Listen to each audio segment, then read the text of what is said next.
Magandang araw po sa inyong lahat mga ka-idol. Kumusta? Sana po'y nasa mabuting kalagayan po tayo ngayon na oras na po na ito mga ka-idol.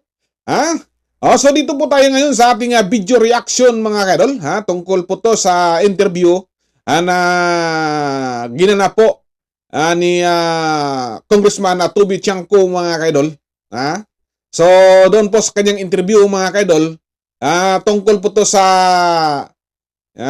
impeachment complaint laban po kay Vice President Sara Duterte mga kaidol kung sakali ay ito po'y matuloy ngayong February mga kaidol. So yun ang inaabangan sa mga kritiko ni Vice President Sara Duterte.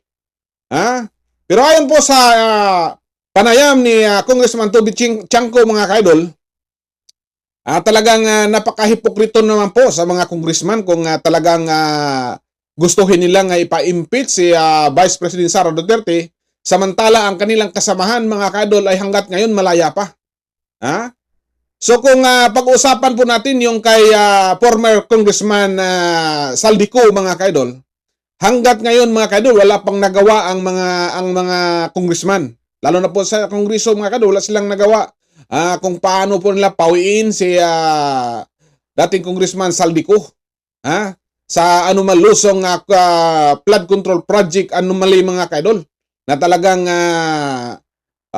bilyon-bilyon ang linustay ng pera ng bayan mga kaidol. Samantala kay Vice President Sara Duterte mga kaidol 125 million lang. So isipin mo mga kaidol, so sabi nga ni Congressman Toby Chanco mga kaidol ay bago sila maglinis sa iba, linisin muna ang kanilang kasamahan. So maglilitis sila sa kaso samantalang kasama nila hindi nila nililitis mga kaidol. Yun ang masaklap yun sa ating nangyari sa ating bansa mga kaidol. Pag si Vice President Sara Duterte atat na atat ang mga congressman na talagang gusto nilang ipa-impeach si Vice President Sara Duterte. Pero yung issue sa flood control project, wala man silang nagawa. Tikom ang bibig lahat mga kaidol. Tingnan mo ngayon mga kaidol, 2026 na. Si Saldico, malaya pa hanggat ngayon. Wala pang nagawa ang ating gobyerno para kukunin po si Saldico doon sa kanyang nilagyan ngayon.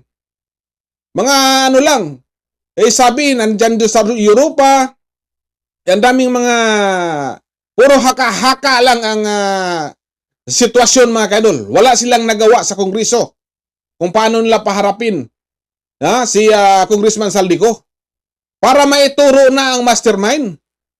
So kung